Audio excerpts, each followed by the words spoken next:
travel ball is obviously expensive. The barrier to entry is very high.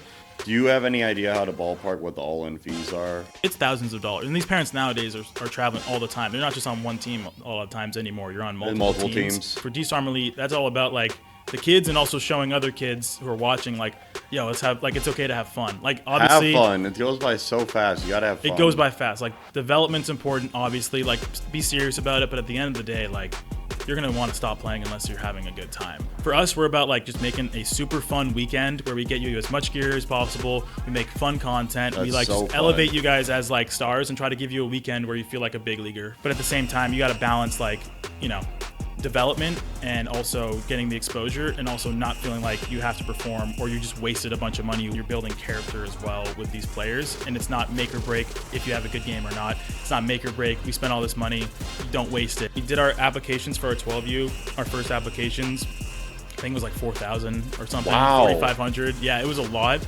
And we had a lot of kids to choose from. This is a travel ball legend, a content savant, someone who's brought light to the path to get to the MLB, to Division I baseball. He's been all involved in the MLB draft, College Baseball World Series, MLB All-Star Game, throughout the gamut of baseball, a true legend, and we're really excited to bring his stories, trials, and tribulations to the audience here. Daniel Sarmiento, DSarm. You can find him online. Incredible content. Welcome to the show today. Welcome back to another episode of On the Subject. I'm your host, Michael Vilardo, co-founder, CEO of Subject, Subject.com, Subject.ai. You know where to find us. And today we're in our Austin headquarters and we have an incredibly special guest. This is a travel ball legend, a content savant, someone who's brought light to the path to get to the MLB, to Division I baseball. He's been all involved in the MLB draft, College Baseball World Series, MLB All-Star Game, throughout the gamut of baseball, a true legend, and we're really excited to bring his stories, trials, and tribulations to the audience here. Daniel Sarmiento, DSarm. You can find him online. Incredible content. Welcome to the show today. Wow, thank you for having me. That intro was amazing. Doing that in one take, I've never been able to do that. When I get something in one take, it's like the best day of my life. No, I appreciate you. See, great. And you'll see that in the post at one take. That's what we do here. We're all about it. So, you know, we're really excited to have you on. I was telling him a little bit off camera, I'm a legitimate fan of yours. You know, we've had great guests. I think we're now on our 90th or 100th episode, so we've been doing this for a while now. But you are legitimately someone I was a fan of, regardless of the pod. So thank you for being here today. And so we really just want to start with that. You know, you were doing YouTube for years, but largely dormant because you were a kid. Mm-hmm. What got you excited about diving back into content? Your channel's, over 10 years old now, but you really started picking up, 3-4 years ago? Yeah, so I started doing YouTube like 2013, so I was like 11. True OG right true there. True OG. Like I found YouTube from kids in my class, and they were like, yo, look at all this stuff you can watch. And I'm like, this is the coolest thing ever. And it started with like college football and Madden. Those were like the two things. Oh, the Madden, the Greg Jennings video? Yeah. Well, that like stuff like that. And then the guys who would like, do the video game who were really good at it. And you're like, oh, that guy's so cool.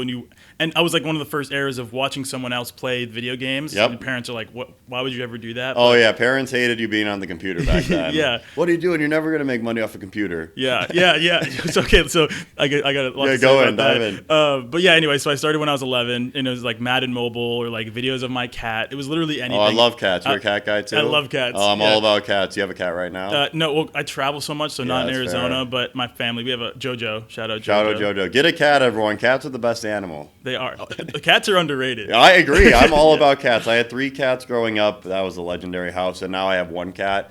But it is, your point, you travel probably even more than me. It's hard when you travel, but it's way easier to have a cat than a dog. Hence why they're, I think they're better, but 100%. Sorry about that. But so yeah, make videos of my cat, and then Madden Mobile, and then slowly it started picking up a little bit. Like when I was like 15, I would do these things in Madden. I had like 1,000 subscribers. It wasn't anything. That's crazy. A lot at 15. At 15, it was really good, cool. It was really fun to have that, and it was like a thing I would do after school every day, like go make a video and then see how it does.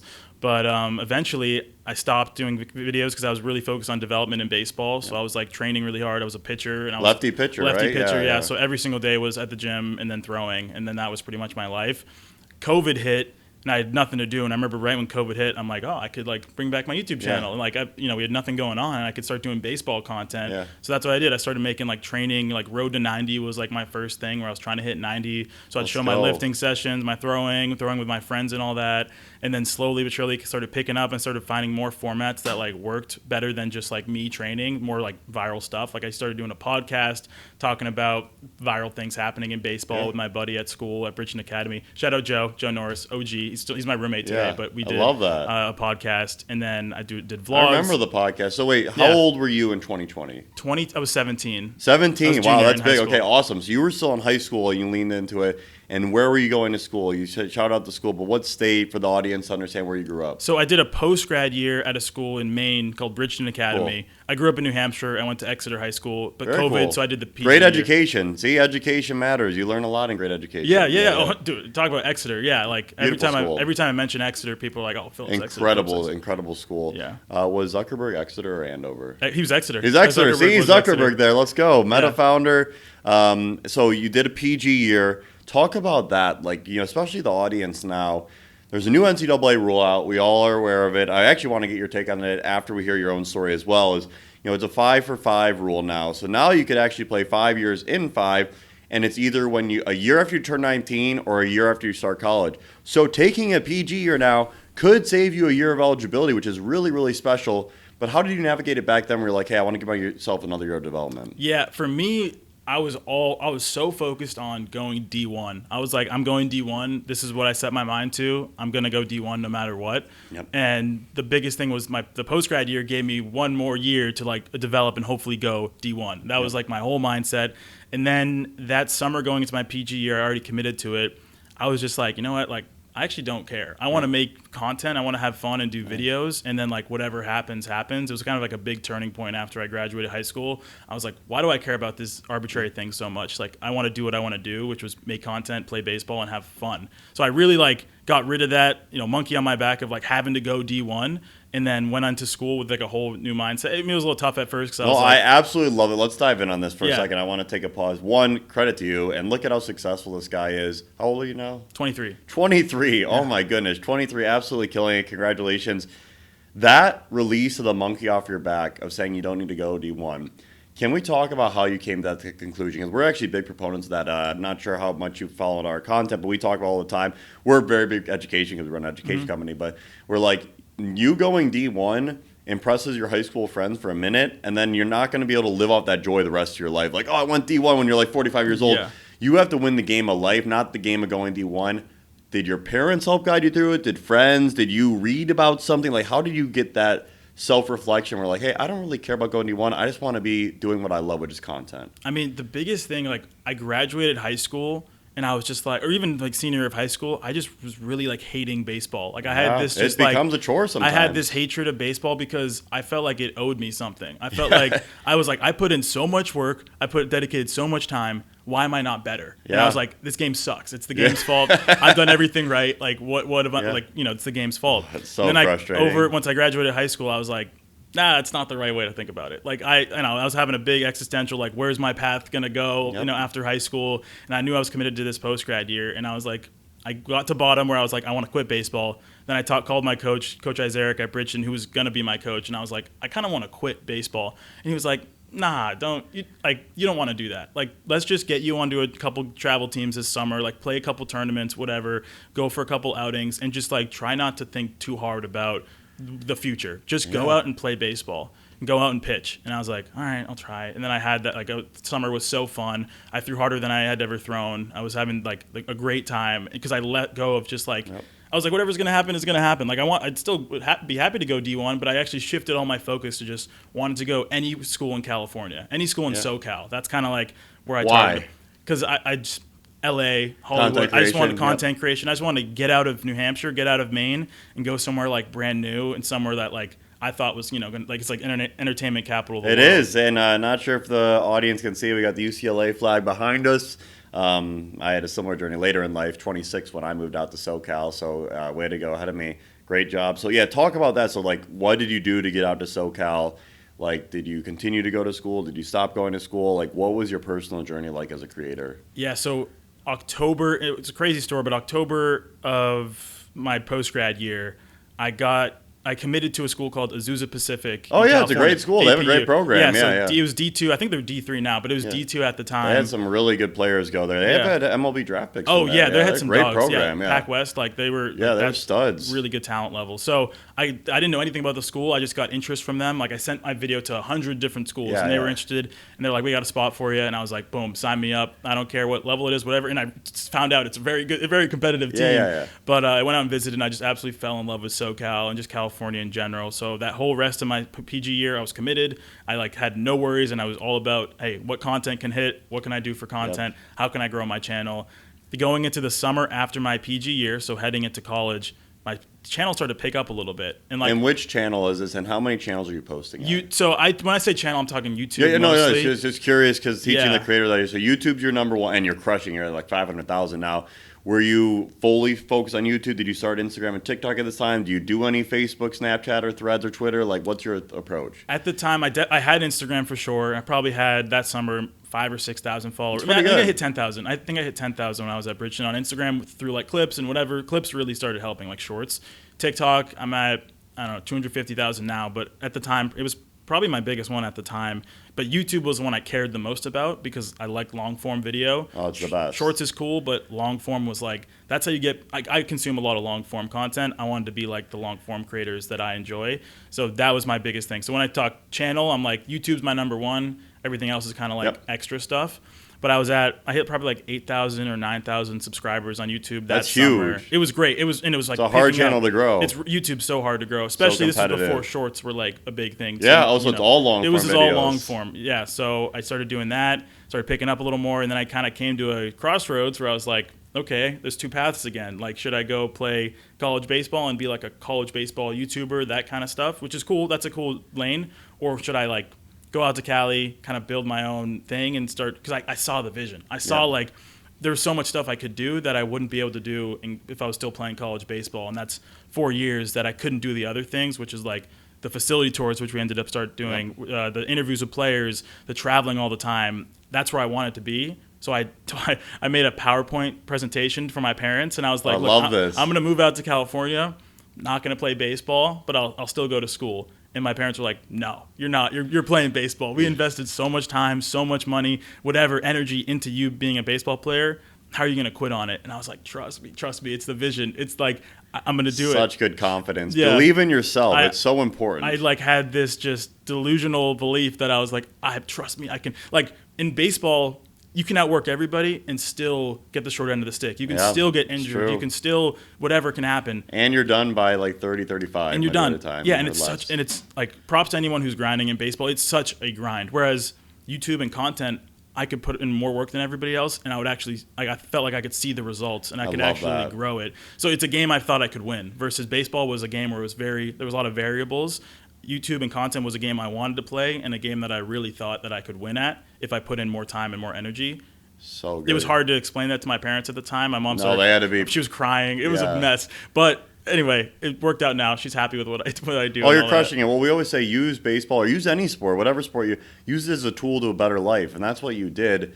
So you don't go to Azusa Pacific, but you still moved to California. Where in California do you move? I went to school for like a week. Oh, so you did? I was going to go to school. I told my parents that was kind of like I was going to get out to California to go to school. In reality, I was never going to. You were checked out, yeah. So you're in San Bernardino area. It was, right? yeah. It was. I've driven by the campus before. Yeah, I'm trying to think where. It's like an hour east of LA. Yeah, just about. So you're there a week. Then what happens? I had to do all the dropout paperwork, whatever. Yeah. It was a mess. Like doing all that. I was on campus for like 2 more weeks without just going to class. I was just sitting there, and I was just. There was like a studio and like a facility I could go to. Oh, that's nice. EM training in Rancho Cucamonga. So I would Uber over there because Ryan Halstead and the Halsteads like let me just film content there and let me just film my podcast there. And I was like 20 minutes away, so I would just go there every day, Uber because I didn't have my car, and make content. And it was a grind, but eventually I ended up dropping out of Azusa, moving into an apartment in Pomona. And nice. So yeah, like by Pomona, Pitzer, Claremont, McKenna, all those schools relatively. So I just found like the cheapest apartment and was like, I'm just going to live here and figure it out. And that was like 3 months of figuring it out and like trying to make the content work. And I definitely, I couldn't have done it. So I have a right-hand man, like manager, operations. His name's Leo. How'd you find Leo? He's a Bruin. Let's go Bruins. Yeah. He DM'd me on Instagram when I was at Bridgeton and was like, "Hey, like I'd love to help with your That's content." amazing. And I was So like, are you paying him at the time, or how does that work? No, it was more just like, yeah, I wasn't making money, so I was like, yeah, what do you want to help with? And he's like, oh, I could do like logistics or whatever, and I'm like, sure, if you want to help. Again, I had like 8,000 subs, and he had family in Haverhill, Mass. He flew out to visit them, and me and him just like kicked it, chopped it up, went to throw or whatever, just like did long toss, and we were like, oh, we could build something. Like, he's like, I don't really like. He's not big on being on camera. He's more about like he wants to just make stuff happen, and he's like, we can help make this stuff happen together. And he's still my guy to this day, like my right hand man. We've done so many amazing things together. So big shout out to Leo. Shout out to Leo and the Bruins. So let's talk about.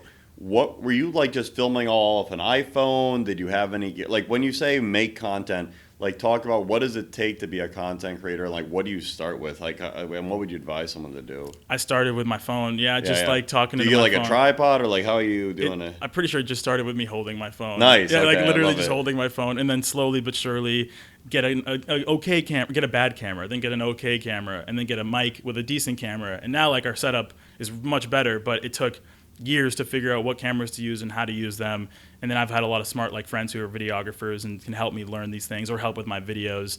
But yeah, it really started with the bare minimum, just on my phone, no microphone, no anything, just literally straight my phone, and then just slowly leveling up. So how long were you in SoCal for before? Because now you're in Arizona. Tell us more about the journey. This is so exciting, and congrats. You're a phenomenal entrepreneur. Thank you. I appreciate it. Yeah, I love SoCal. So I was in SoCal. I was in Pomona for like 3 months. I was like, I kind of get out of here. I got to go to the west side. I moved into Leo's Godfather's ADU, like a little, like the ADUs in California, back, like the casita vibe. Like a little house back there in Mar Vista for Mar Vista's great. I used to play roller hockey at the Mar Vista Recreation Park. It's a good park right there. I love it. I love that area. So I lived there for like 4 months. Then Leo and I moved to Westwood because he was going to UCLA. Love it. Westwood's so fun. I got to live in Westwood for a year, and then me and all my homies we had like 7 people in a house. Moved to Studio City in the Valley. Creator House. So we did that for a year. That was a lot. And then I moved to Scottsdale. Joe, who was my OG, like my podcast guy, he was out in Mass. He moved to Scottsdale with me, and a couple of my other buddies moved to Scottsdale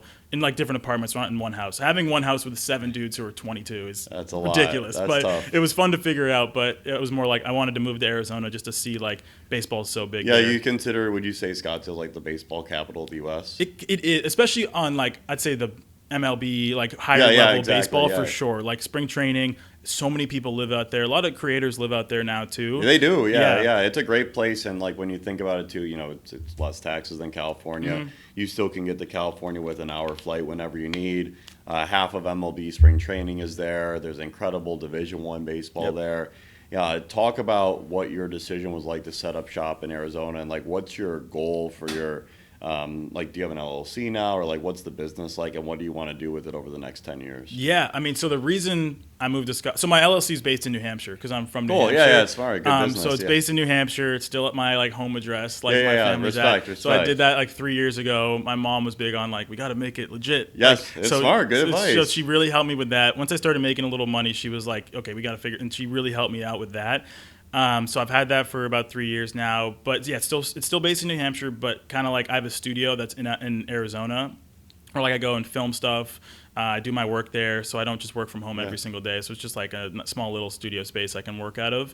And my plan is to just kind of grow in Scottsdale. Like eventually, I'd love to have like kind of a facility where it's like where we got like an editing bay up there. We've got like content over here. We've got training over here. Like we've got like a whole area that we can just make content and people can come in, come out, and it's like we can host people. So that's what I'm working towards. Obviously, it's gonna take a little bit to get there, but that's something I'd want to have, like a hub versus just like a little room that I rent out. But I think we can get there one day for sure. No, you're going to do it, man. And so let's go to where your inflection point happened. Really the Max Clark year. This is actually where, as a fan, I discovered DSarm. I was like, oh, this guy's got really cool content. It reminds me very similar to what Overtime, which hopefully you could build something like that, did with LaMelo Ball. They went all in on LaMelo Ball, followed his journey as a high school athlete, and they really blew up together, and they grew their followings together. You went all in on Max Clark. How did you find him? How was he okay with you filming him, and what was that like? First time I saw Max was, I think, Youth Prospects did the Philly Scout team stuff, and they were pulling. That Philly Scout team was crazy. It was like Drew Jones. Oh wow, this team was stacked. It was Max. Yeah. There was a bunch of other stars. Max was playing up on that team, and he was pulling crazy views, and kids like just loved him because he had. I loved him. The He's hair, got great the style, swag, everything. Pimps everything. So I found him, and I was like, how does this high schooler have like 70,000 followers on Instagram? And I was like, that's weird. So that summer. I forget what happened. Like I met him at Area Codes. I think Area Codes had us out to go just film content. And where is Area Codes for our fans? That is one of the best prospect shows. Yeah, Area Codes that year was in San Diego. Cool. I think it's in Long Beach this year, but it was in San Diego. Diego. Usually in SoCal, the final Area Code games, and it's like select amount of players from each state, the best in your area code. Yeah, go out there. The talent level of that. It's amazing. We're going again in a couple weeks. It's going to be let's fun. go. Yeah. Awesome. But I met him there, and we're just like, yo, we could do a lot of content. He was like, yeah, come out to Indiana. Let's do it. So like that January, when I was still living in Pomona, he was like, yo, we should come, do a podcast, do a day in the life. And I didn't have a lot of money at the time, but I was like, Leo, we should make this happen. This will work. And then we flew out to Indiana. He lives in Franklin, Indiana. It's not a very populated area. No, it wasn't. But that's what I was like, this is amazing content. I was loving behind the scenes. So I was like, this guy's from a non-baseball hotbed, and he's going to go top 10 in the draft, top 5 in the draft. Yeah. So we did the podcast, which was my first ever video to hit 100,000 views on YouTube, long form, which is a great. And it was like, feeling. Hey, conversation with Max Clark. It was literally just like Max Clark, the truth about being a top something like YouTube. Yeah. And then it did really well. How many subscribers did you have at the time? Do you know? I must have had like 25, 30,000. That's big. One, that's a great following, but like to get that 100,000 views, that's huge. At that point, I was like, this is the coolest thing ever. And then we did a day in the life. I think that hit 100K as well. And I was like, oh, this is sweet. And then I started doing the facility tours that spring. So it was a mix between. With who? Just different colleges. So like, how did you get those? How did you start accessing these colleges? I think it started with small schools. So I was like, the schools in the area was like not small. Fullerton's small school. It's great. No, but I mean, you're not saying like Power 4, like big time mid-major. Yeah, programs. It was like Fullerton, Long Beach State. Those are great programs. Great programs. And you just DM'd them on YouTube, literally, or what'd you do? I think I just emailed them, or Leo emailed them. We're like, hey, we have this idea. If we want to do a facility tour, our first one was San Diego State and USD. Those are great programs. Yeah, so they were all for. I think we started with players. We just asked a player, and they're like, yeah, we'll take you around. Yeah. Nothing official. We had one camera, and we just walked around. So fun. So we did a few of those, and then it was like we started just getting bigger in cooler schools, and that were pulling more views. Along with the Max Clark, we did like another day in the life with him. We did like a training thing. We really did a lot of Max Clark content because it was working, and people kept wanting more. And it helped him too, right? It helped his following. And he was like, props to him. Like he was just like he was like, film whatever you want, film all this stuff. I love it. He's like, he seems like an awesome guy. He's smart. He knows social media. He's like, this is a win-win. It's a win-win for everybody. So come and just film. And we end up doing like a full little like mini doc on him. Didn't you do something with the draft too? We were at his house on draft day, party. which is probably the coolest video I've filmed. That was so sick. Third overall, right? Third overall. So talk about that. What was it like being there with him on the draft day, and like what was the anticipation like? What does a young prospect go like? Like how did he go through the behind the scenes? Were teams calling him constantly? Like what happened with the relationship with Vanderbilt as he weighed the option of going pro? Like talk about behind the scenes there. Draft day is so cool. Like the end, like obviously I won't experience it as a player, but being there as like a documenting it was the coolest moment ever, because you're at this dude's house in the middle of Indiana, and there's like 50 of his closest friends and family, and then we're there with a camera, and we're just like, all right, let's just film what we can film and just make it work.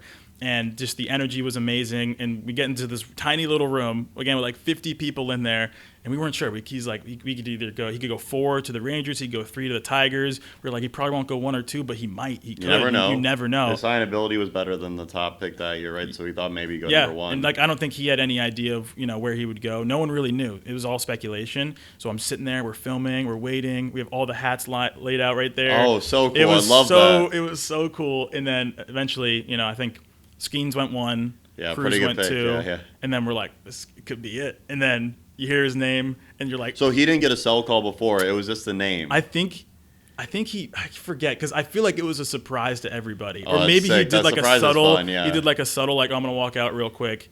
Took the call, came back in. Like I think it was one of those things. Like I kind of forget, but regardless, it was a surprise. It was a shock to everybody. So cool. The room explodes. Kids are screaming and crying because it's so loud. It's one of the funniest clips. Like I think his nephew or something just like freaked out because everyone got so loud.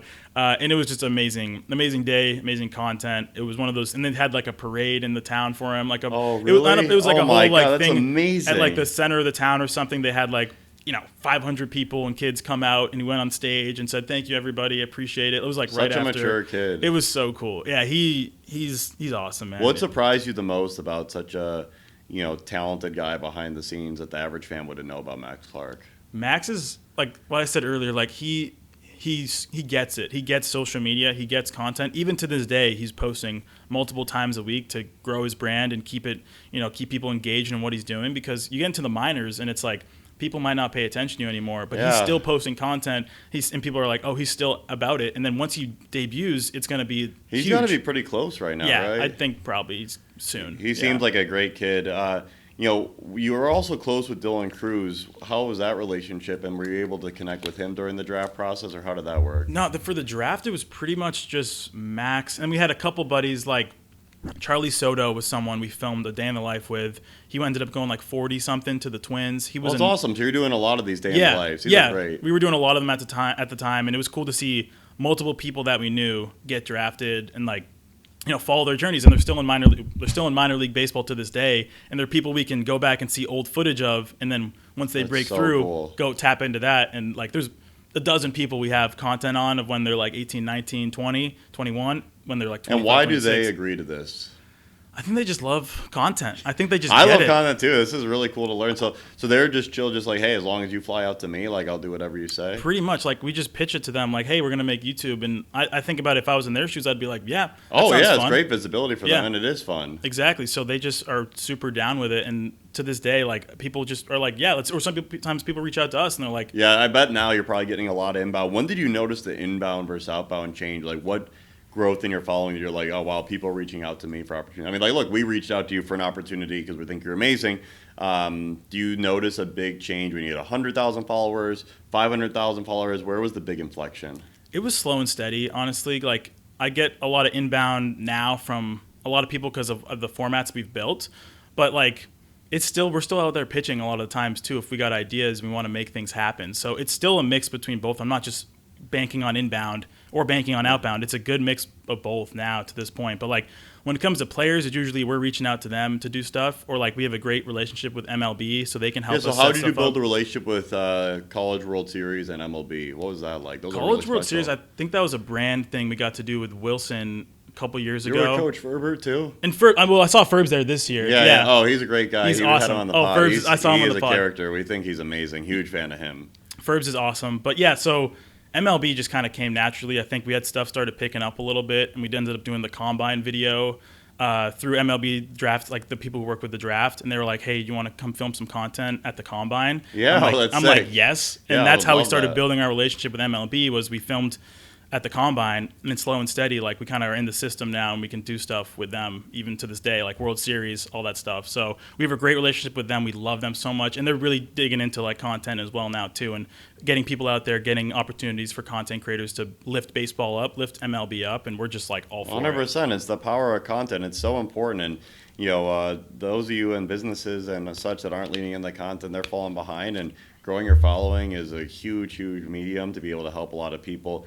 Anything you notice with your relationship with Max now that he's a professional, or like what's the dynamic like at this point? I mean, he's still our guy. I was at his wedding in December. Oh my God, that's Guy. amazing! Yeah, wow, like he's our guy. Okay, that's big time. Wow, that's so cool. Like he's a great friend, and like look, he's busy doing his thing. He's whatever, but like we still tap in every now and then. Hey, how you doing? Like, what's up? And obviously the wedding was amazing. That is so cool. So like we're still tight. Yeah. Oh yeah, you're clearly tight. What did you notice before we move on to the next topic? Is about his work ethic, especially for the fans, the kids out there, the parents with kids training. What did you notice the difference between a top 10 MLB draft pick versus a normal high school kid in terms of work ethic? Obviously, he has a lot of ability as well, but like, did you notice anything work ethic wise? Well, that's the thing. People see his content or see his personality, and they're like, "Oh, he must only care about that."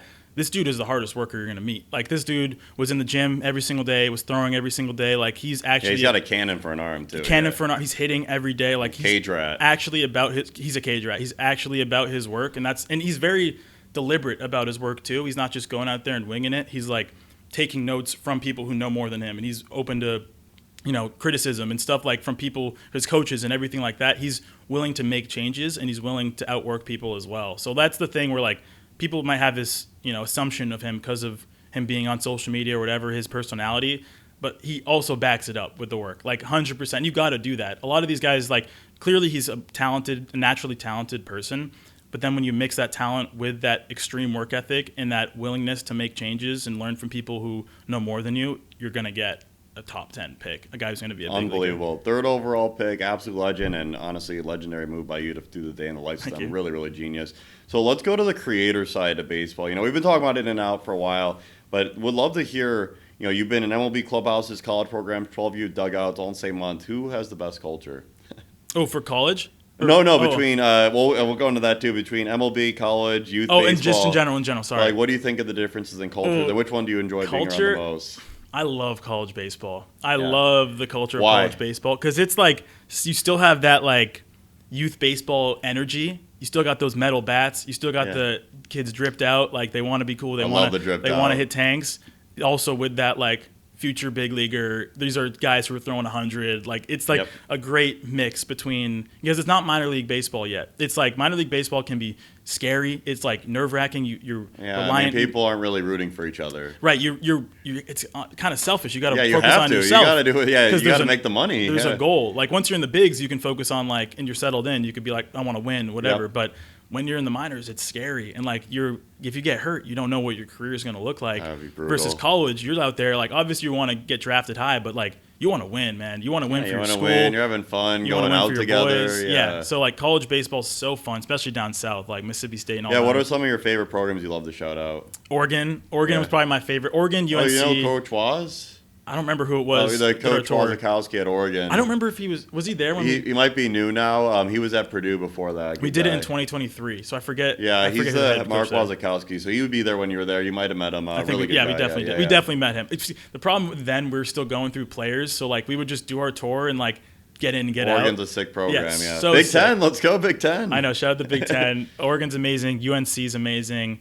Penn State, Coach Gambino at Penn State is the man. He's someone who's like so open to content. He'd be a great guest on the pod if you haven't had him. Oh, thank you. Shout out. We'll put that on our list. Penn State. He's amazing. So like he's someone who we did a tour at Penn State and he's like, hey, if you got an idea, you're here. Let's do it. Let's make it happen. Whatever you got, let's make it happen. So he's super big on content. He's done stuff with King of JUCO, like Eric Sim. I love that guy. He had him, We're huge fans of him. He had him like come down with the team to the Bahamas, like on a trip. Wow, like, really? It was amazing. So Coach Gambino and Penn State, that program, like once kids start catching on to like the content and how much fun they're having and how great of a head coach, like an actual baseball mind Gambino is, that's going to be like a program to watch out for. It's a sick school too. Happy Valley's awesome. Yeah.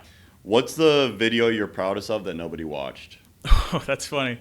That's an interesting question. The video I'm proudest of that nobody watched. Few people watch. Hopefully like 100.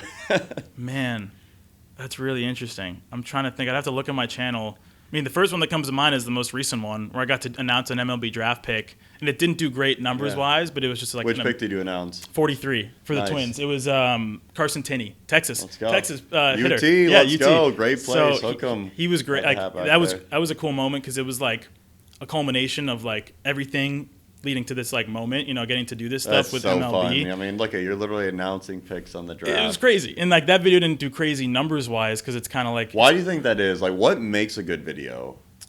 I mean, there's no, like, that's more like an announcement. That's more like a cool moment that happened. There's no, like, stakes, really. There's no, like, reason to, like, click and watch for a long time, except if you just want to see this pick. Who's your normal fan? Like, what age, what demo is, like, your fan base? It's like that 12 to 18 baseball player. Like, if a kid wearing the perfect game hat who loves baseball, is all in on it, like... If I see a kid like that, most likely. Yeah, maybe that's why I watch you. I'm in my nostalgic era. Yeah. I'm always like, God, my biggest regret is not getting drafted MLB or NHL. So I like to watch and live through some of your videos. They're very fun. What's the best player you filmed before anyone knew the name? Ooh, interesting. Best player we filmed before anyone knew the name.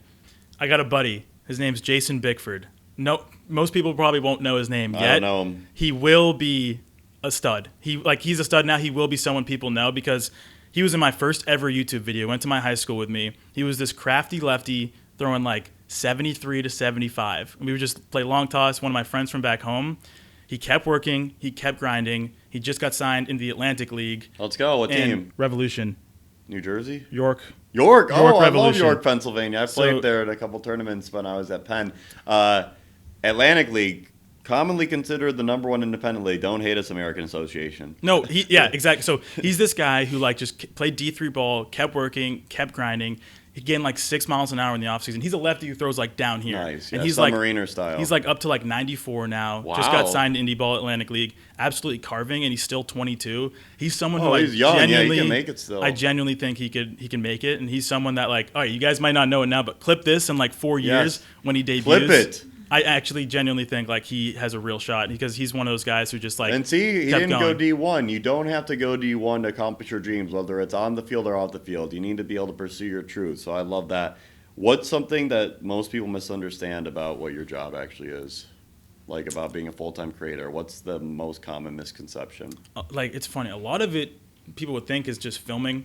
It's planning. It's not film. Like I'm filming so much less than we're planning and ideating and figuring out thumbnails and titles. Like the filming is like the final piece of the act. Well, editing is the final piece of the action. I spend a lot of time editing too. But so you still edit? I have an editor How many for some editors stuff. do you have? I have one editor. So you're probably doing a lot of editing. We mix it up. So depending on the video, sometimes I want to take it over. Sometimes I'll have him do it. So it's like a 50-50 How much mix. time do you spend on thumbnails and titles? A lot. Like before we even film, I'm spending time on thumbnails and titles because it's that important. Like it's more. It's like half the battle is having a good thumbnail. Who and do a you good title. study? Do you study Mr. Beast or like who do you learn from? Everyone. Like there's a lot of people who are like YouTube strategists, so I'll watch their content and they're cool. But yeah, I've listened to every Mr. Beast podcast, any YouTuber podcast. I've listened to it, especially when it comes to like strategy. Like Who are your biggest inspirations? I really love these guys, Colin and Samir. They do a lot of they cover a lot of content people. So like they interview a lot of people who do content. They're amazing. They've interviewed Shout Mr. out Beast. Colin and Samir. They're on the pod. the best when it comes to creator economy stuff and like interviewing, seeing how creators actually made their business happen. But when in terms of just like actual content, like Jesser, Destroying, those are like my big two guys. Like I want to be baseball's version of Jesser, who has like 48 million subs in basketball. Destroying has, I think, 7 or 8 million subs, something like that in football. So I'm trying to be like a baseball version of those guys. I love that. You built a media business without a media degree. Where did you actually learn it? Oh, YouTube University, man. Yeah, like literally, let's go, like, YouTube. Just being obsessed with it. I just learned a lot from it and learned, from people who have posted content or like just trial and error. Just like really trial and error and seeing what works, what doesn't work, and just like always trying to adapt and learn. There's always new things I can learn, especially with YouTube. It's always changing, or social media is always changing. It's changing so much. Yeah. What's the biggest change in the algo since you started? I mean, I think the biggest thing now is like, instead of just having a good title and good thumbnail, which is important, you actually have to deliver on it for like a long period of time. AVD is like one of the biggest metrics on YouTube. What is that? Average view duration. Okay. So like if you have a 20-minute video and it's all banking on this one moment, people might just skip to that moment. You might get 5 minutes of watch time. Whereas if you have a video that you want someone to watch until the end, there's like a payoff, but you want to follow along with the story, and you're getting a lot of people to watch for the full amount of time, YouTube flags that and is like, not only was that a good thumbnail title that people clicked on, it's good content. Let's serve that to more people. That's so cool. AVD. We'll study that here more. Let's move on to building DSarm Elite. So you built your own travel team. This is so cool. Like, where'd you come up with the idea? And talk about the execution and what the current strategy is right now with DSarm Elite. Yeah, well, I got to shout out my boys at Pottstown. Do you know Pottstown? No. They were the first. Oh, Pottstown, the travel team. Pottstown travel team. They were the first ones to do it. So we went to them. We're like, yo, like we have this idea, like we can make like a rival, and they're like, yo, do it. Like that sounds amazing. So what is Pottstown? Yeah, because I've seen them with they have like the biggest pimp jobs. Yes. So like, are they a full-time travel team? Are they tournaments? Like what are they? And then how did you build a derivative of that? They're tournaments. They pop out. They build like a stack team, drip them out with gear and stuff like that. They are dripped out for sure. Who's funding this? They sponsors, and they are like that's so they cool. invest a lot of money, and they have great like brand partnerships that happen. I feel like it's a mix of those two things, and they have multiple teams in multiple age groups, and them doing it for they've been doing it probably like over 3 years, maybe 2 or 3 years now, and they have all these different teams, but they pop out for a tournament, and it's like, hey, let's have a great weekend. Let's get you guys gear. Let's make great content, and that's kind of what we modeled DSarm Elite after, in the hopes of like making a team good enough to challenge them and then play against each other. So that was like kind of the goal. We did play against them in our 12Us. Did not go great. We lost 15-1, but we came back with a 13U team. And hopefully they can challenge their 13U team a little more. Or we'll do more age groups, and we'll see down the road. How many age groups do they have? They have a lot, man. And they've been doing it for years, too, so they've, like, aged up. So I feel like they have at least 6, maybe. Or at least have done at least 6. And are they really based in Pottstown, or do they have kids all over? How does that work? The dudes who run it, like Adam and them, they're based in Pottstown, but the kids are from everywhere. They just Very get the cool. top I kids was in the I was country. telling some of my team preparing for you, today, and I was like, "Oh, you got to look up this team to play Pottstown because we have an area of the team that focuses on Pennsylvania." And they're like, "It's so random, Pottstown." I'm like, "I agree, but like the team is stacked. Like you got to look at the clips. They're like, wow, like because the famous clip of the kid like throwing the bat in the ground. That was against us. Yeah, that was against my team. That was pretty cool. So like, how do you get all these kids together? How many kids is it? You said you're 12 and 13U.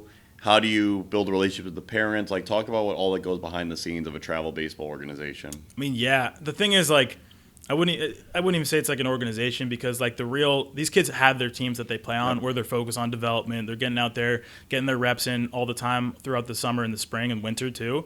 For us, we're about like just making a super fun weekend where we get you as much gear as possible. We make fun content. We like just elevate you guys as like stars and try to give you a weekend where you feel like a big leaguer for a weekend. So like that's kind of the way we make it. But yeah, we did our applications for our 12U. Our first applications, I think it was like 4,000 or something. Wow. 4,500. Yeah, it was a lot, and we had a lot of kids to choose from. And then same thing with our 13s. I think it might have been over 5,000 applications. What's that been like giving back to youth baseball? How does that feel emotionally when you're helping, because you're doing so much content creation around really cool collegiate MLB draft, and now you're helping kids at the beginning of their journey. What's that like for you?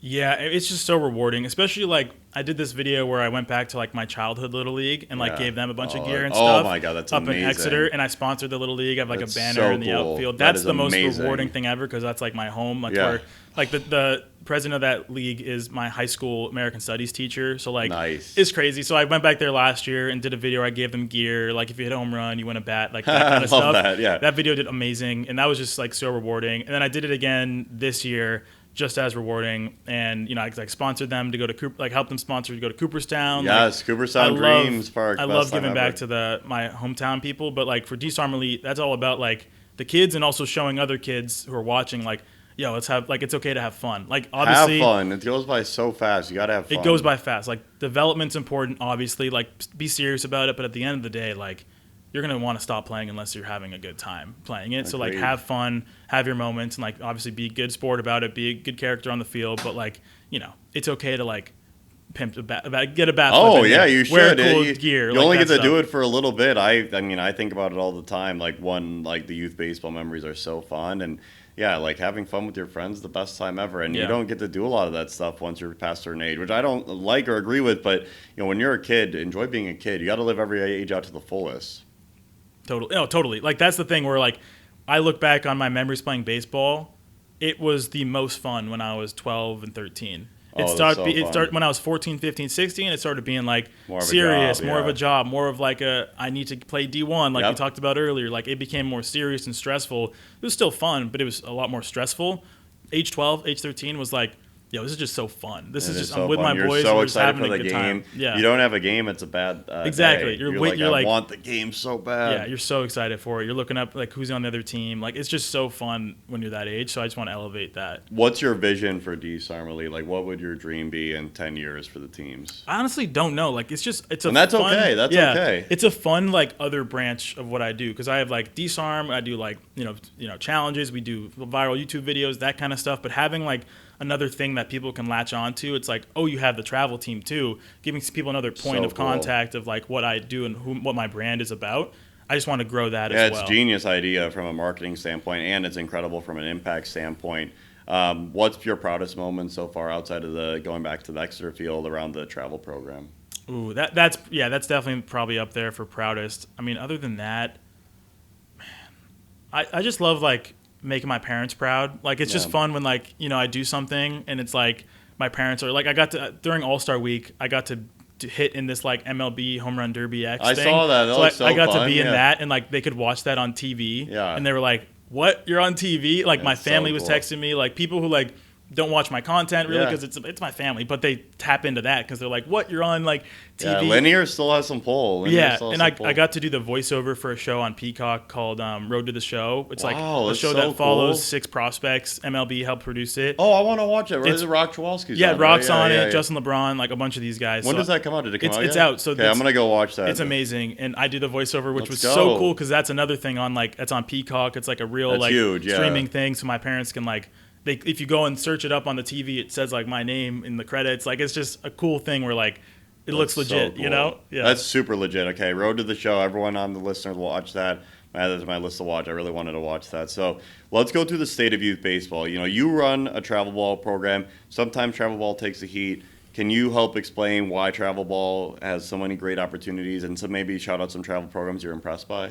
They actually are focused on the things that matter, where it's like development and having fun. Most without important the things. pressure. You don't want the pressure of feeling like you have to make this play, you have to get a hit this game, or you're bad, or you have to have a good outing. You're on the bench. Yeah. You know, exactly. So like my back home, at the facility I used to train at called 603 Evo, they just started like a kind of a travel program, and it's like very inexpensive. It's more about just getting guys exposure, like getting 16s and 17s who aren't committed exposure, and I think that's super important because the facility is all about development, and then the games are like, hey, let's have fun, let's get you some exposure, and let's like do something that's, you know, less stressful than spending $5,000 on a tournament and hoping you have those good outings in those 3 tournaments you're at, versus like, let's go out there and get you reps and let's get you on the field and get you exposure, do video for you, all that stuff. So I think that's super important because like, yeah, it's expensive. Like travel ball is obviously expensive. The barrier to entry is very high, but at the same time, you got to balance like, you know, development and also getting the exposure and also not feeling like you have to perform or you just wasted a bunch of money, you wasted your parents' money. So it comes down to the coaches, I think, really, where they're like elevating these kids and, you know, lifting them up and showing them like, you know, how to be a great ball player, how to be a good person, and then you're building character as well with these players. And it's not make or break if you have a good game or not. It's not make or break. We spent all this money, you don't waste it. Like it's more about like you feel free, you feel able to like play your best baseball without stressing over I don't want to make my parents upset. You know, I don't want to disappoint my That's coach. a real pressure sometimes. You worry about bad game, bad life. Yeah. You get chirped in the car or whatnot. I think that the fun and development is such a good way to highlight it. And a lot of programs do that. You know, people like the clickbait. There's a lot of bad mouthing out there. But travel ball, one, it gets you incredible exposure. And two, like you've said, some of the best memories of our life playing travel baseball tournaments. It's so much fun. Of course, there's some bad actors in any development, but like the ability to be able to play with your friends and go across to different tournaments, it's so much fun. Yeah, it's amazing. And like I said earlier, like 12, 13, 14, that was the most fun I best. ever had playing baseball. And it was a mix between travel ball and school ball. Like, it was all of it. You know, like I loved... School ball is very fun, School too. ball is fun, like, especially if you're in a competitive area, like, where high school ball is important. But, like, or, like, it feels, you know, it's the stakes are higher. Yeah, oh, yeah, it's That's so where fun. you want to, like, put on for your school. That's why I love college baseball as well. But, yeah, like, it's all about just, like, you want to have these good memories, and you want to look back on baseball as something that was like helped you become a better person, didn't hurt you and make you more anxious about life or make you scared to make mistakes. You don't want that. You want to be like someone who like it taught me a lot of skills, and also like I got better at baseball and I had good memories from it. I love that. Do you have any idea how to ballpark what the all-in fees are, like hotels, flights, showcases? For a travel ball? Yeah. It's a lot. Like, are you saying? What have you heard? Just for the audience. I remember when my parents were doing it. It was probably $3,000-$4,000, Yep. depending on the year, depending on the team. But like, it's thousands of dollars. And these parents nowadays are traveling all the time. They're not just on one team all the times anymore. You're on multiple teams.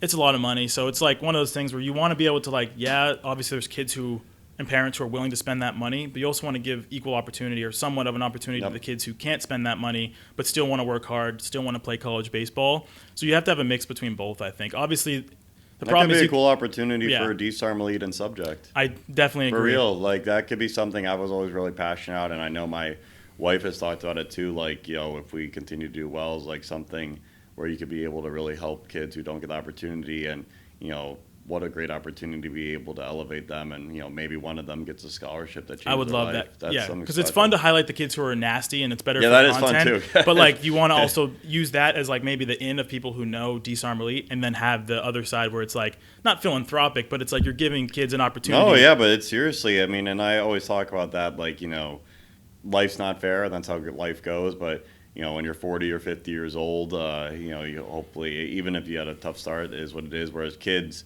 you know, they're the hope and youth of society, and like there's so much upside and opportunity for them. And you know, that's why, you know, I mean, our business is all focused on currently grades 6 through 12, and next year will be kindergarten through 12. So like, Amazing. we're here to help young people because that's the future of society, and whatever we could to help them. I love your vision and mission.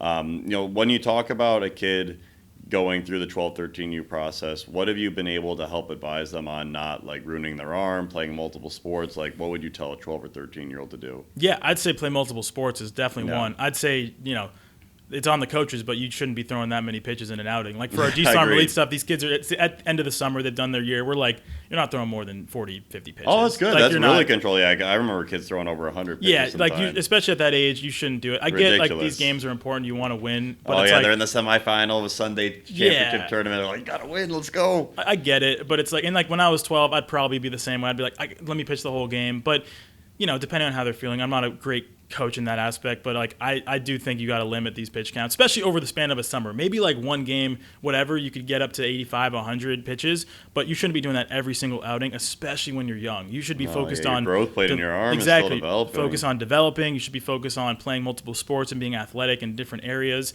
and not just hammering. Like you're seeing so many injuries now because people are throwing so much. You got to like limit that, and also like use the development time to rest and develop, not just go all out every single outing, or go all out every single outing, but not go out all out in the off season too. Give your body a time to like shut down, go play basketball, go play soccer, using different muscles. Don't be throwing bullpens like all year round. I don't think you. No, you gotta take a break. It's good for your development, and you don't want to have Tommy John. So yeah. Did you have any surgeries? No, I tore my rotator cuff partially, but I didn't have to have surgery for You were able it. to rehab that. I sprained my UCL. Yeah, the UCL. Tore this UCL labrum. sensitive. Yeah. I hurt a lot, but like it's part of the baseball. You're gonna get hurt. That's It the one is. thing You with got to baseball. get through it. So let's talk about education in the long game. What did baseball teach you for running your business today? I mean, that's the thing. Baseball taught me so many things, but if the biggest thing to me was that like you can put a ton of work and a ton of effort into one thing, and that doesn't mean that one thing is gonna pay you back equal, but it's going to teach you skills that you can apply to a million different other things. Agreed. Like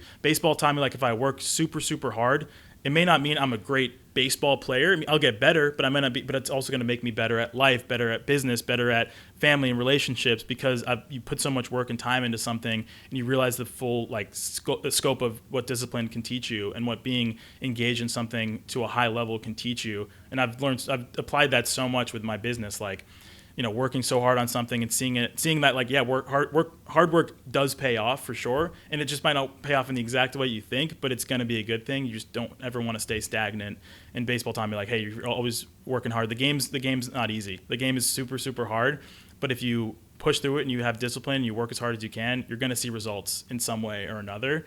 And also just like the value of like camaraderie and having fun, just being with your guys. Like, I just love that so much. And again, like, you don't get many moments in your life where you just like, you're with your buddies every day. And like, so much you probably fun. like, as even now I'm 23, it's like, I'm not with my buddies every day. When I was 12, every single day we're playing baseball, we're going out, we're going getting ice cream. And like, that's something you just really want to cherish, because, in the future, you're not going to have as many opportunities. So like, you just got to cherish it, man. No, it goes away quick. I'm hoping with kids I'll be able to relive it. So yeah, we'll see. I have a daughter now, so hopefully she has a really cool softball travel team. That's gonna be so. that's what I'm excited for. That's too. my hope, because like I agree, you're making me miss it. So it's a nostalgic time. What would you tell a 16-year-old who wants to go all in on content creation? How would you go about it? Dude, just start. That's the first step, is just starting, posting something. But the other thing is not stopping. Like, you actually have to just do it, try it every single day. I know a bunch of kids who like reach out to me and like, hey, I want to start making content. I give them advice. They start doing it for like 2 or 3 weeks. It doesn't grow at all, and they stop. Oh, you got to keep going. It's demoralizing. You got to views. love it. You got to like really want to make content and be excited about coming up with new ideas and going out and filming fun stuff, instead of just worrying about the views. The views will come if you get really good. It's like baseball, like you're not going to throw 90 off the bat. Obviously, you're gonna have to develop. You're gonna have to grow, and there's a learning curve, but you can get there at one point. So like for content, you got to start just doing stuff and having fun ideas and learning from people around you, and then just start elevating on that. Like what I do is I try to find someone, or when I first started, I found someone who I wanted to be like, which was like a Jesser, which was like a destroying, and then shift it in my own way, where I'm talking about baseball, it's my own personality, and just emulate what they're doing, but in my own way. And from doing that, you build your own formats, you build your own concepts. So you got to take inspiration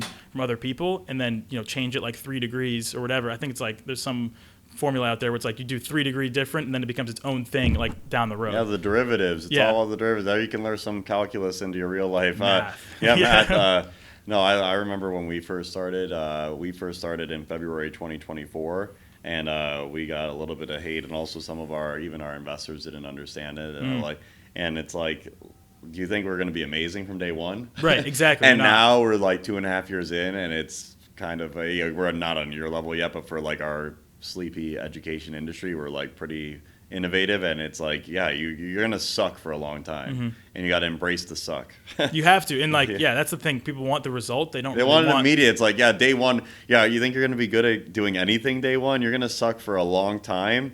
But hey, if you don't quit, you're gonna be good eventually. Exactly. That's why I look at myself as really lucky, because I fell in love with this thing when I was 11, before it was like a thing a bunch of people aspired to be, like a content creator. Yeah. I just loved it and put in 5 or 6 years of just like fun. I wasn't looking to get paid. It was like, it was just super fun, and it became this huge industry. And I got lucky that I had all those years of reps, even if I wasn't looking at them as reps. I was looking at it as like a hobby I love to do when I'm home from school. But you got to kind of treat it with that mindset where it's like, this is a hobby, this is something fun that's going to help me like develop my social skills, develop my on-camera skills, all that kind of stuff.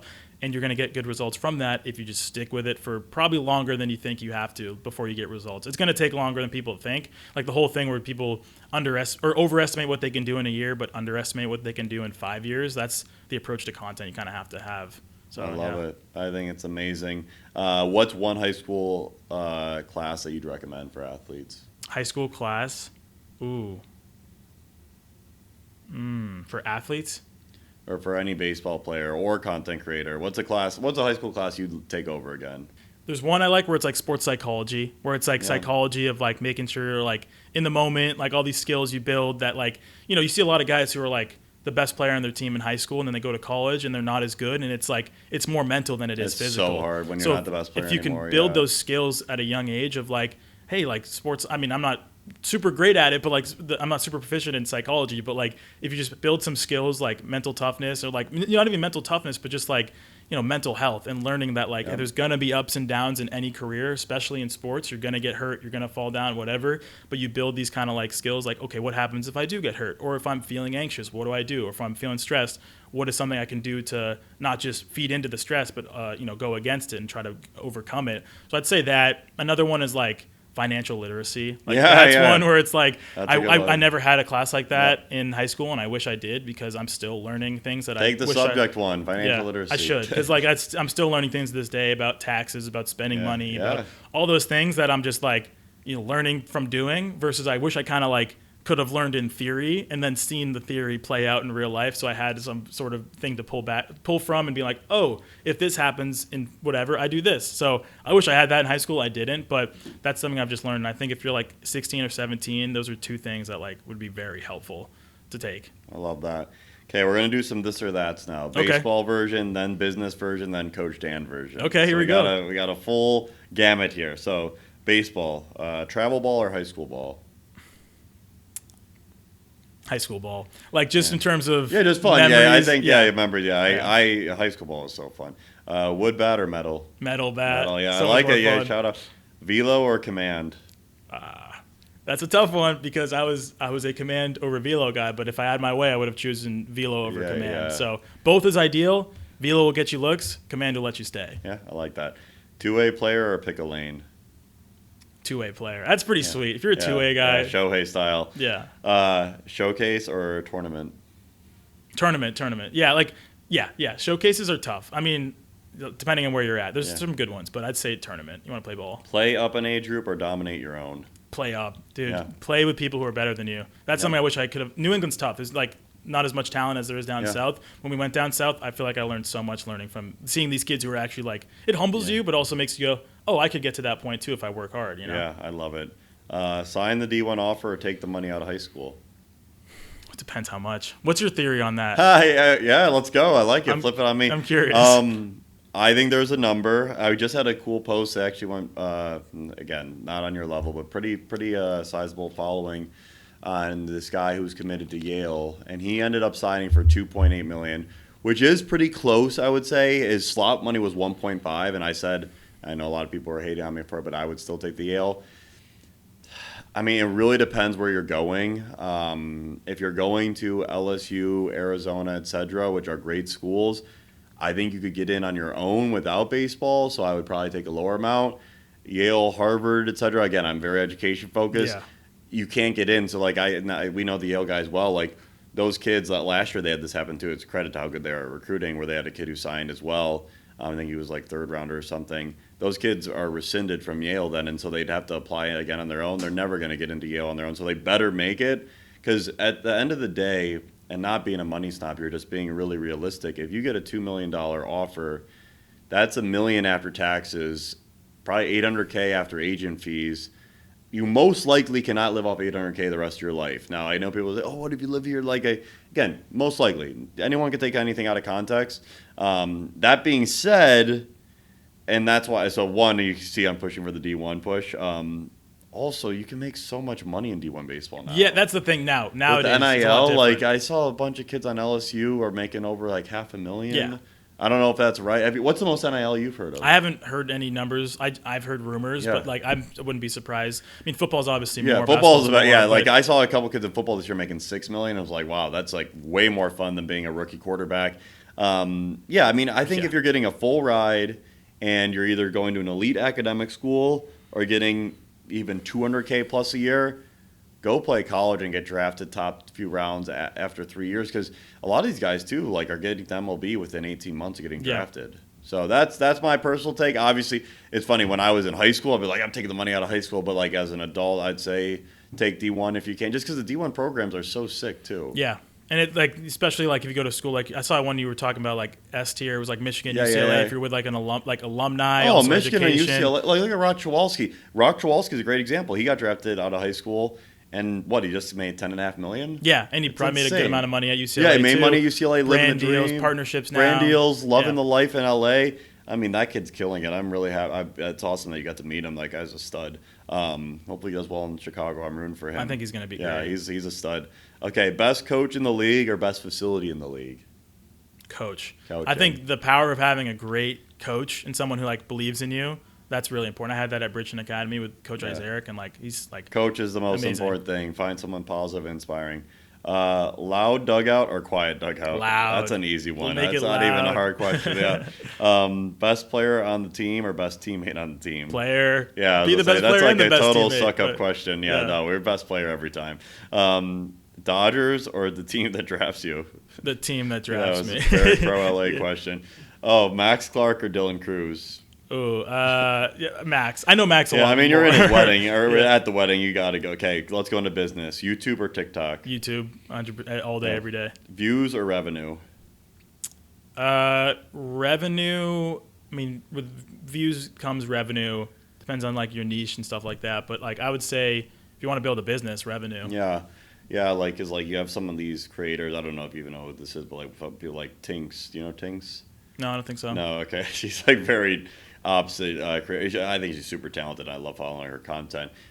She does not have a huge following. I want to say it's less than 1 million. I mean, obviously it's huge as well. But I'm saying it's not 10, 20 million.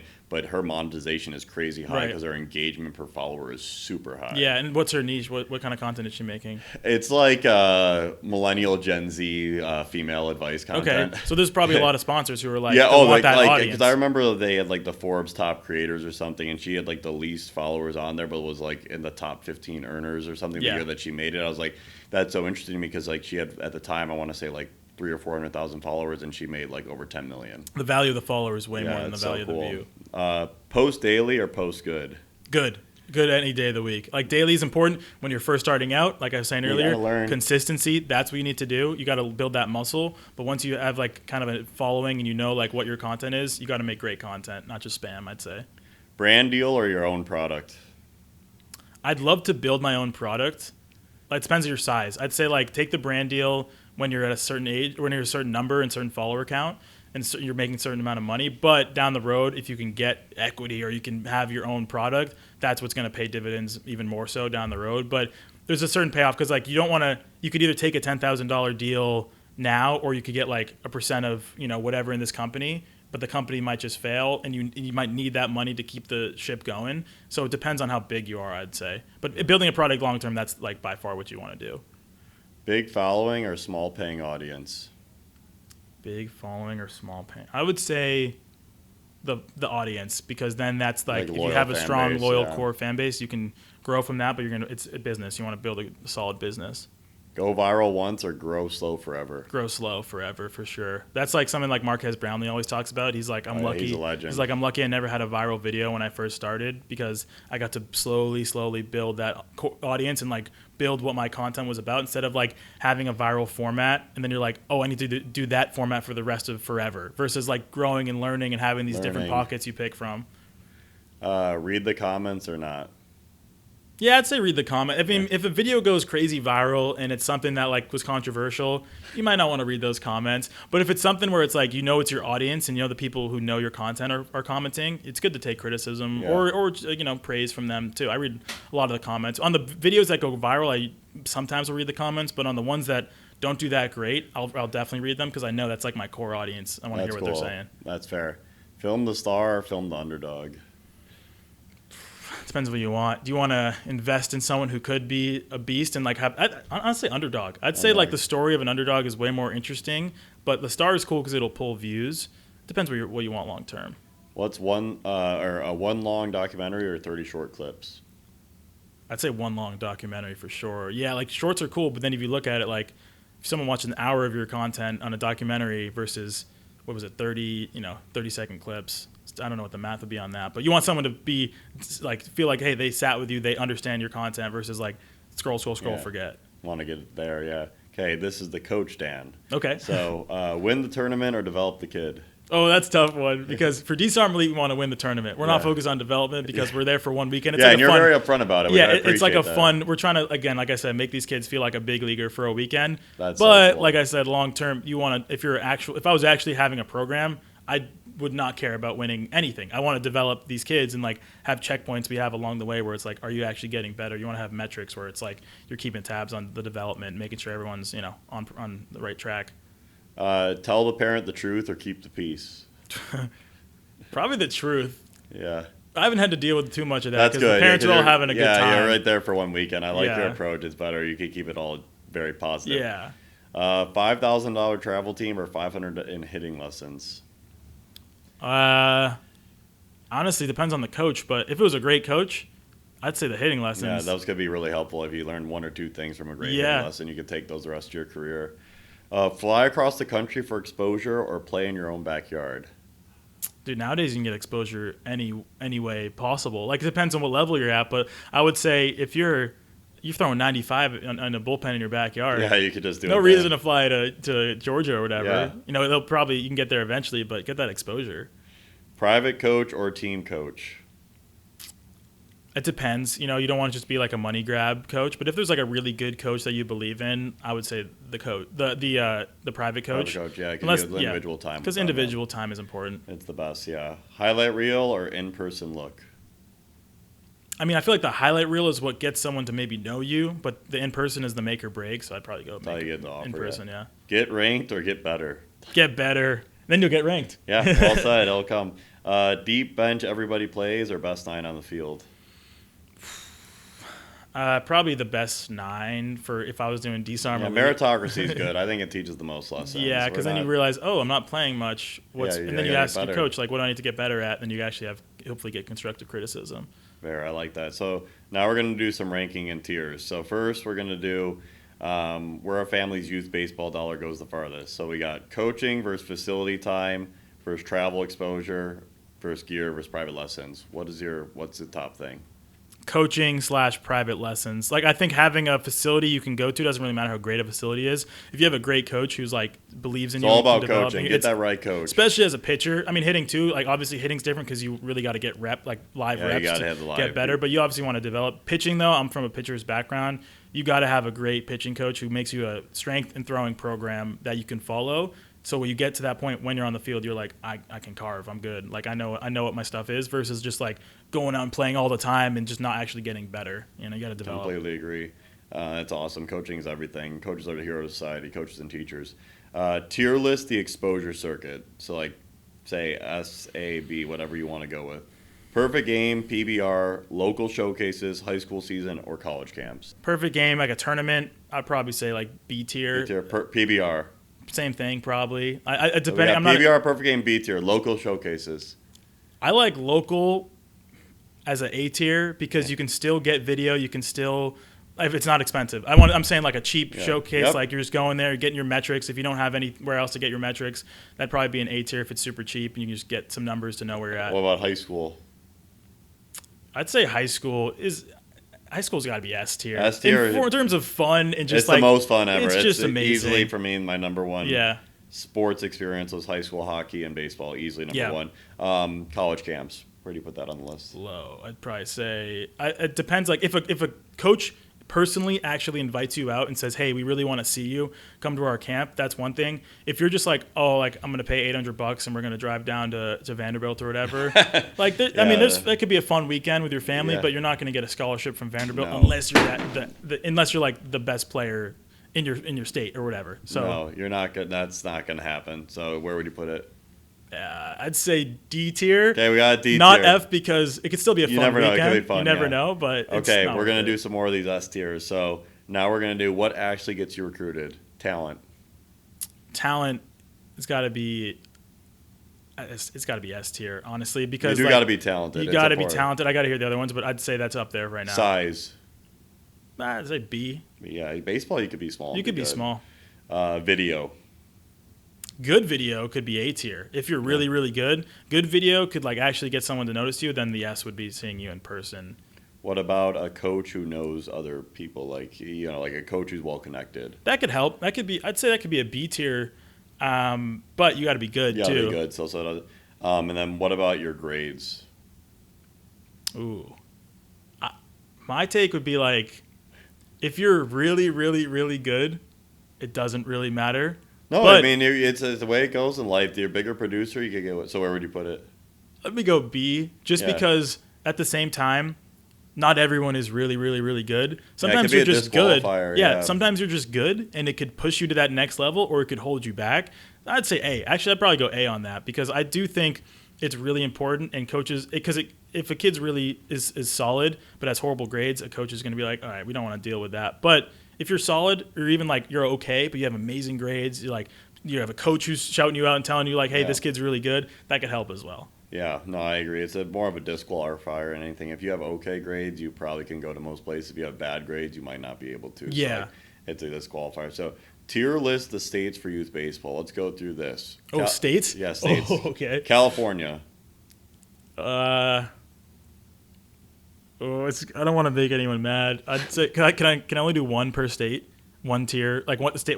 Only one tier can get a state. No. You can put all of them in S tier if you want to. Yeah. Cali's S. It's not. This isn't. We're going to get into rankings. This is S. You could have 5 in S tier. Okay, I'm gonna go S on that. Texas. S. Yeah, those are really good. Florida. S for sure. Yeah. Georgia. A. I'm gonna go A just because there's less people. Yeah. Arizona. Probably go B. I don't know if Arizona's for youth baseball. Arizona's great, but yeah, I'd say probably B. And then what about everybody else? Like, where would you put the rest of the country? Well, New Hampshire's clearly S tier. That's where I'm from. Yes, now. shout out New Hampshire. We'll put it in there. Everyone else is probably is B and below. Like New Hampshire would probably pretty low. But like at the same time, nowadays video can get you so far. Like obviously the talent level is different. Are you talking about youth baseball, right? Youth baseball. So yeah, the talent level in New Hampshire is not the best, but it's still decent. New England in general, I'd say everyone Massachusetts else. Massachusetts has good talent. And you're basically, I mean, like that's what a lot of people, especially who aren't from the Northeast, don't realize. Like, if you're in New Hampshire, how far were you from Boston? What part of New Hampshire were you in? An hour. Like I'm yeah, from exactly. the coast, yeah. Like a lot of like New Hampshire is like a suburb of Boston. Yeah, my dad used to travel into Boston. Exactly. It's like it's closer. Like especially you go to California, it's like a 4-hour drive everywhere. Yeah, that's true. And New England, you are close. And Massachusetts has historically had very good baseball. As does New York and New Jersey, but yeah, New Hampshire and Vermont in general aren't the highest. It's just hardest because you can't play year round. Yeah, it's hard. Everywhere and else, it's not as populated, especially densely. So yeah, less of a culture in baseball too. So let's rank. These will be ranked first, second, third. It sounds like you went through this earlier, but just curious. So, or I guess it's 4 rankings: 1, 2, 3, 4. Best clubhouse cultures: MLB, college, JUCO, or travel ball. What would you rank first? Second? Clubhouse has got to be college. Yeah, college is number fun. 1. Yeah. Do the rest of them? What would you rank second? MLB, JUCO, or travel ball? MLB, probably 2. MLB still seems pretty fun. It still seems pretty sick. You get more perks and stuff like that, but college is vibes. MLB is probably like perks. I mean, college could be perks too nowadays. And then what's the other one? JUCO or travel ball. So I'd probably do JUCO, then travel ball. Yeah. JUCO can be fun though. Yeah, Dudes have JUCO. some fun in JUCO. They do, and they're still living the dream together, pursuing it. Okay, rank the amateur players you filmed. Who's the best you've seen live? Oh, talent level? Yeah. The guys I've seen. Max has got to be number one. Yeah, he's pretty amazing. I mean, third overall. Max Striker Pence. We Yeah. did a video with him. He's like That's Hunter Pence's son? Yeah, he's his nephew. Yeah, Nephew? He's Yeah, like yeah, a he's a junior. stud, I think he reclassed up. He was throwing 100 at 16. He's amazing. That's yeah. pretty crazy. So yeah, he's pretty good. Other than that, though, it's like Charlie's really great. Charlie's been hurt, but he's gonna bounce back. Charlie Soto. Yeah, Charlie Soto. He's gonna be really good. So, Dylan Cruz. Yeah, he hasn't had as good of an on. he'll be fine. Yeah, Dylan Cruz. In amateur, wasn't he hitting like 400 in LSU? I didn't see him that much. That's the thing. Yeah. I saw a lot of Max versus Dylan. I've only seen a few times. Wait, were you at LSU with him and Paul Skeens? We Did you went. do any content with them or? No, we went in 2024. It was the year after. Yeah. So we went to LSU in 2024. Great program. Still great. I mean, there was Tommy White, and I'm pretty sure was there. He was great, but I'm trying to think who else. Yeah, I'd say number one talent wise. Just we've done so much stuff with him. It'd probably be Max. Yeah. So what about the ranking the things that are most likely to make a kid quit baseball? We got burnout, a bad coach, the money, like travel ball money, riding the bench, or girls. Burnout's number one. Yeah. 100%. Number two would be a bad coach. Was that the one of them? Yeah, bad coach is on there. I'd say bad coach. That is a big one, yeah. Three would be riding the bench. Yep. Probably money because that's your parents. That'd be your parents being like, "Yo, we can't do this anymore." You're like, "All right, that's I'm fair. done." I like that. Okay. And then girls, but I don't know. I feel like most people don't know. quit for girls. If anything, they're more motivated to play good. That's for what I would girls. say. You want to play more for it's the kind girls. of girls are kind of motivating to be good at baseball. Yeah, exactly. I'd say it's the opposite. So yeah, we put that last. Okay, That's funny. Rank the platforms for a young athlete building their brand: YouTube, TikTok, Instagram, or X. I would say YouTube would be number one because if you're big on YouTube, people are going to follow along with everything else. I'd say Instagram is two because Instagram is I feel like it's a hub for like culture. What's going on? I mean TikTok too, but for like sports culture, I feel like Instagram's really big. You can make reels, you can do brand deals, you can post your day in the life. You can you got your like team pages are posting you as well, so you can collab on posts and grow you like awesome, for college. And the other one, what was it? TikTok, the next. Yep. That would be my next two. So YouTube number one by far. Rank the hardest parts of running a travel program: parents, logistics, staffing, money, or your own time. Logistics is number one for sure. For what we do, logistics number one. Big shout out to Leo once again because he does all of that, most of that. I help a little bit. I'll hop on the calls and help with ideas, but Leo does 95% of the logistics. Leo and our manager Cam. I'd say money would be two because it's tough. Like it's expensive. It is. You got to get sponsors and stuff, but it's still like it's very stressful to figure out. Like, let's not try to go in the red on this one. Like we want to obviously make good content, but we don't want to burn all our money. I'd say my own time would be next because there's a lot of time, especially in summer. It's like we do have so much stuff going on, and like haven't been home for like a week and like for like 3 months straight. Yeah. So like I've only been home for days at a time. So I'd probably say time because it's a time commitment for the planning and logistics, and then also the finding 5 days for the tournament is kind of hard. Staffing's pretty tough too because we have a big content team who's helping us with the staff. Videographers, social media people, first, third base coach. Yeah, we have actual coaches who help as well. So that, and then the parents. I've had no problem with the parents. I love it. Shout out parents. There are a lot of great parents out there. Okay, and then what's a video you would never make again, type wise? So is there any formats you are like, hey, I'm done making this type that you learned from? Ooh, hold on. I would probably say I've done a couple that I was just like I thought they were good videos because they were broadly appealing, but the problem is when you get too broad, you actually like speak to nobody versus like baseball, you're speaking to baseball fans. So I did one. It was fun, but we tried and ranked every sports drink. So we bought like 100 different brands of sports drinks. We rented out this white studio. We wore suits, and we're like, this is a sick video. This is going to be so fun. No one watched it. It was hilarious. It was fun to do. My boys, it was like a fun time to film. I edited it, and I was like, I think this is pretty good. And then like everyone's like, where's the baseball videos? This isn't a baseball video. Or at least that was the knowing your audience. So knowing the audience. So yeah, that's the problem. Like people want to have this big audience, but you got to start pretty niche because you want to speak to a specific How do you audience. better study your audience? Do you study a lot of the analytics? Yeah, I do. And like the biggest thing you can learn from it is literally like I mean, the easiest part is how does this video do? How does this format do? Does it keep doing well consistently? If that's the case and it keeps going, I'd say just hammer that until it doesn't work anymore, because you're not going to find, it's hard to find formats that are going to work consistently. So if you find one, do it, but don't make it your whole personality. You got to do other things as well. Do you talk to people in person about that are in your audience? Yeah, all the time. I'm at, like, sometimes when a kid will come up and say hi, I'll be like, oh, like, what's up, man? Like, who else do you like watching on YouTube? And I want to know who else. Cool. Who else so they who watch. else are they engaging with? And Exactly. What you can learn from like them. my nephew, same thing. He's 7. Like, I'll be like, oh, what do you watch on YouTube? And like, I want to know because what these kids are watching. And a lot of times, like, I was with my nephew and I was watching him scroll on my sister's phone, looking at shorts or whatever, and it was all like AI like slop shorts, and I'm like, bro, don't watch that. Like, watch real stuff, because it's just like the stuff that grabs those kids' attention. They're like slime videos or stupid challenges, and I'm like, okay, I get why if you're like 7, maybe that's the problem. Don't give a 7-year-old YouTube shorts. But yeah, I would say I ask these kids all the time like what they're watching, and then I'm on YouTube all the time. I'm on like there's an app called View Stats where you can look at outliers and stuff like that. And you're looking at what works. And also not just in baseball, and other niches as well. You want to see like, hey, if this worked in football or this worked in golf, let's try it in baseball. I love it. So we're almost to the end here. It's been an incredible conversation. You've crushed it. So we got some hard hitters to hit it home with, so that way we can make sure we get some great takes from you. So what's the toughest thing about charging families money for something you can't guarantee? Luckily, we don't. You don't. No, I know. Don't. And that's why it's so cool. Yeah. You don't do it.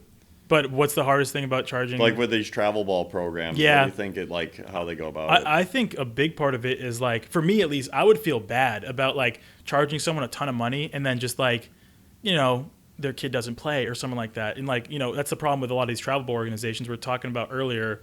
Like if you pay all this money and then you're just riding the bench, that's a tough life lesson. It's also a tough financial lesson for the family, because they're like, man, we paid all this money hoping he'd play. Maybe we should have played for a worse team, or we should have been on a lower team. So that's one problem that a family, it's hard. You learn that the hard way. And then I guess the biggest thing would just be like, hopefully, cycling the talent, or like having a system where you tell the parents like up front everything. You say, hey, this is the reality of playing on our program. Anti-sell. You literally have to anti-sell. Like you have to say everything that could go wrong and say, all right, with that in mind, would you still want to be here? Because there's the pros of hopefully development, of hopefully fun tournaments with your friends, of hopefully, good times and all that stuff. But you don't want to just like have them have a horrible experience and tell all their friends who are baseball parents that program is bad. So I guess that'd be the I love that hardest part. So what about, and you talk about a little bit, like going JUCO or D3 versus going to a bad D1? Why is that something that more people should consider? You want to play ball, man. You got to play, like you want to be on the field. But at the same time, I totally get wanting to play D1. And there's people out there who are like, I don't really have to play. Like I was good in high school. I'm talented. I want to go play at a D1 school and go play for, like you get a scholarship or something, and go to football games and go to parties and go to get the gear. There's people out there who are like, yeah, I'll do that. And like, you have to understand that, because that's a cool opportunity to be able to play at like a big school and just be on that team, just for like, if that's it's an ego thing. But if you want to do it, you can do it. Whatever. I get there's an allure to it, but if you actually want to develop and you want to play at the next level, you got to go somewhere where you're going to play. So if you started a JUCO, I'm a big proponent of. I think JUCO is amazing. JUCO is great. It's a great option, and so you don't have to go D1 to be happy or successful. Yeah, and I've seen you talk about NESCAC schools before. I love D3. NESCAC. Shout out New England. Yes. I think if you're like, I don't really think I'll play pro baseball, but I want to have a career, go to Middlebury, go to Tufts. Like, of course, dude. Incredible schools. Those schools are amazing. What about, as someone with so much access, has it ever cost you a friendship? People trying to use you?